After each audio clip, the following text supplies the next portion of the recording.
Eric Engels, we are about a week away from the Seattle expansion draft, and as you outlined in your column on Sportsnet.ca on Tuesday, Marc Bergevin, fresh off a trip to the Stanley Cup final with the Montreal Canadiens, he's not going to have a lot of downtime here over the course of the offseason. So what sort of things does he need to know, or at least have a pretty good idea of, before he submits his protection list this weekend?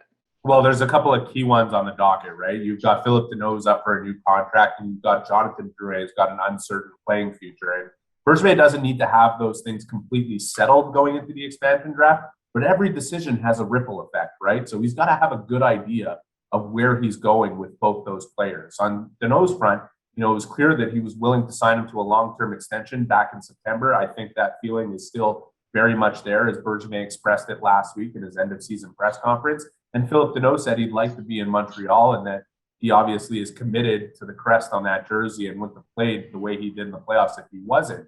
Now, can they find common ground, and can they find it fast enough where the deal doesn't have to get signed before that list is submitted for the expansion draft?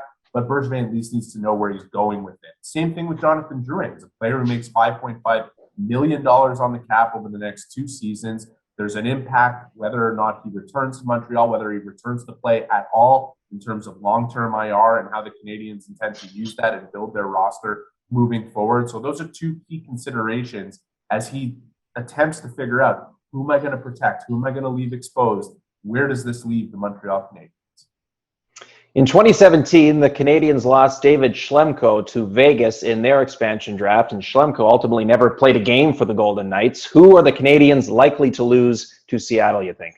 Well, I think it's the guy wearing number 34. Jake Allen did a phenomenal job this year behind Carey Price. Was signed to an extension immediately after Bergevin traded for him, and for the reason being that, he obviously saw the value in having a good backup, a veteran who was willing to take on that role, not put up a fuss behind Carey Price, and give him the amount of rest so that we could see the performance out of Price in the playoffs. And I think that's pivotal moving forward. So if Marc Bergevin can incentivize Seattle to not take Jake Allen off his roster, I think he would look at that option very seriously. But if he feels that the price is too high, look over the next few days to see if Marc Bergevin trades Jake Allen and tries to find another goaltender after the expansion draft that fills a similar quotient, because he's not going to want to lose him for nothing, considering the value he showed over this season.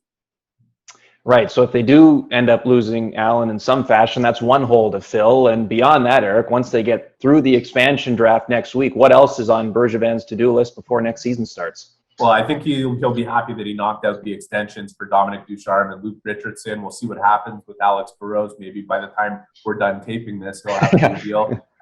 You've got a goaltending coach in Sean Burke, who's director of goaltending. He might move back to Arizona instead of doing the day-to-day in Montreal, which means a new goaltending coach might come in and Sean Burke will oversee him. That's all on the coaching staff. Bergevin has to hire coaches in Laval with Joel Bouchard gone and Daniel Jacob with him. He's going to have to deal with his unrestricted free agents, Thomas Tatar, Yoel Armia, Corey Perry. What's the future hold for those guys? I think Tatar is likely out the door. Yoel Armia said he's not leaving any doors closed. And Corey Perry said he intends to play and would like to do it in Montreal. And I think there's a match there in terms of what he showed as a member of the Canadiens, as a leader, and the way he played. I think the Canadiens would want to keep him if they can at a reasonable price.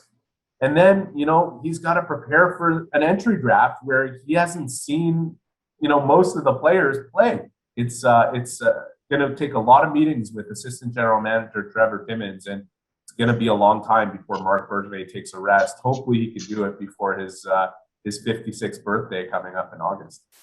I was going to say, is that it? Is there anything else to cover off there? Man, he's got a full docket, as you say. So it took 28 years, right, for the Canadiens to get back to the Stanley Cup final. And now, of course, the task is trying to get back there again and finish the job for Montreal, as the Habs, a team that have not qualified for the postseason in consecutive years since 2015.